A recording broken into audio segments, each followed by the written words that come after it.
This is Wolverine in the X-Men 3 3/4 figure, Wolverine. This is the black and gray variant. The original comes in blue and yellow, as pictured in the box. There. And this figure is part of the second wave, or wave 1.5 of the animated figures. He comes with Nightcrawler. Here he is in a size comparison with Cyclops and Colossus. Both Cyclops and Colossus are part of wave 1 of the figures. Now, I'm a big fan of all three of these. These are probably my favorite X-Men in the comic books. Cyclops, Wolverine, and Colossus. And I have to admit, I wasn't a big fan of the first version of this toy line. Wolverine was just horrible, the blue and yellow, and I didn't really like that figure, and I did not recommend it. I recommended against it, actually. But the second version of the figure was actually quite interesting. I mean, one of the most annoying things about the figure with the first one was the claws were removable. And not just that, he held his claws like tools or like weapons. I mean, like accessories. Removable accessories. I mean, I wish they would have just put a peg on it and just stuck it in his hand, and then you could remove the peg. You could unpeg it instead of having him hold it, because it just looks funny, Wolverine holding his own claws.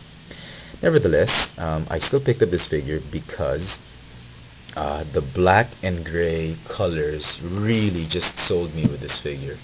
I mean, even the gold on his belt, the gold and red belt, is just amazing. The detailing on this figure, the paint details and application of this figure is just way better than what they did with the movie figures.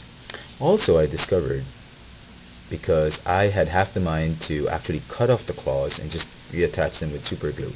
But if I noticed, because the box art just positions the claws this way, as though he's really obviously holding it.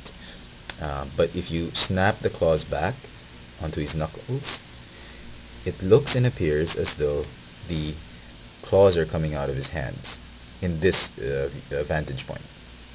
So I might not go ahead and do my kit bashing of this figure and just keep it as it is, because it does look pretty awesome on the shelf just as it is, and he looks great with Colossus and Cyclops. Also, I just discovered that amongst all the figure molds for this toy line, this guy is probably the most articulate and most posable. I mean, all the others just move their arms one way. Some don't have elbows. Some don't have knees. Like Cyclops just moves forward and backward. It rotates the lower part of the leg. The arms are they're just very immovable. Well, they just move in 2 joints. That's about it. But this figure, the Wolverine figure, has a lot of articulation. Let me show you very quickly. The forearms do rotate 360 degrees, which is great, because you can't have his claws always facing this way. You need to have him facing upright, which is just a good touch. I mean, I'm glad it's not in the wrist, so that the glove is really just one seamless piece of plastic. Very nice. I mean, even if you do it this way, it still looks great. The arms go in and out. It does rotate 360 degrees. The head is sort of on a ball joint, but can only move 360 degrees around, but can just slightly move up and down. He doesn't have waist articulation, but he has upper torso articulation, just like a G.I. Joe. It's on a ball joint, I think. And the legs are probably the most articulate. Goes forward and backward, in and out, bend at the knee, and the feet rotate 360, move up and down. Very nice. I mean, you can do tons of poses with this guy, and just, I wish the head would have moved up and down, would have been better, but just alone those articulation on the figure is just amazing. And I have to admit, I misjudged this figure too quickly, by saying that you guys should just forget buying the Wolverine in this particular line. But Once the colors really interested me in this figure, and I bought him, and I'm glad I did. When I took him out of package, I was so impressed with the articulation that I might as well recommend him right now. If you still see him, I suggest you pick him up together with Colossus and Cyclops. I mean, if you're just a big fan of Wolverine and the show, this is a good purchase, really. I mean, it's a little bit pricey out here.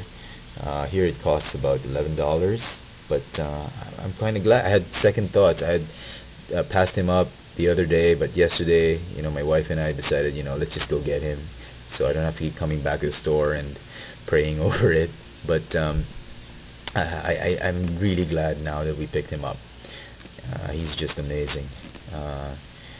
I apologize for misjudging this figure, but it's just great. I mean, except for these bits, the removable claw bits, I think he's a good display piece. And playability, it's just amazing. Okay, let me just show you quickly with the movie figure. Okay, very similar in size. They're both 3 3/4, but obviously more plastic in this guy. More articulation on the movie figure. If you're not a fan of the cartoony looking X-Men, I suggest you just pass him up and just go for save your money for the movie figures, because they cost the same. Just be careful when getting these figures, because their paint jobs are horrible. The paint job on the animated figures are actually a lot better. So between this particular toy line comes with a yellow and brown suited Wolverine, I would recommend this guy over the comic series movie figures suited Wolverines. So and the claws, if you can get past him holding him, they're very nice. They're like actually separated, because the claws on this guy, they're actually joined. The tips are only the ones separated. So very nice. Just to repeat my point again in my other videos, that if you're not a fan of the 3 3/4 figures, just pass them up. Buying this figure is not going to change your mind. If you love the series, you love the figure size, go get him. If you're on the fence, I would still recommend getting him. I mean, if you just like one figure from the series, I suggest you get him. And maybe if you're happy with him, go get Colossus, Cyclops, and the rest of the guys. But if you're just going to get a few, I would recommend these 3 figures. I mean, they're not going to be as too disappointing as the other figures. Alright? And lastly, if you already have the 6-inch Wolverine figure from Toy Biz, this is part of the Build-A-Figure Apocalypse series from Toy Biz, not the Hasbro version. The Hasbro came up with a Ultimate Wolverine for the Blob series, but I didn't like that too much, so I didn't get him. This is probably still the best, most articulated, most detailed Wolverine I have seen. And playability, displayability on the shelf, this is still the best among all the Wolverines I've seen. I mean, there are some maybe like Marvel Select, Hot Toys, whatever. They do make large-sized Wolverines that have great detail, but absolutely no playability or posability. This guy from Toy Biz, if you can get a figure that has pretty decent paint detailing and not too much quality issues on the joints, this is still the best figure to have. If you already have him, there is absolutely no need for you to get the 3 3/4 figures. If you just want, again, as I said, if you just want a few of the figures, I suggest you can get Wolverine and Logan.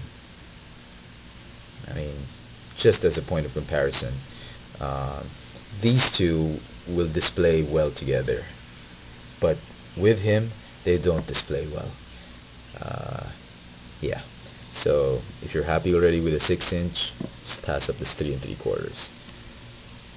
Okay, one last look. There he is, the black suited variant Wolverine from the Wolverine and the X-Men toy line. Thanks for watching.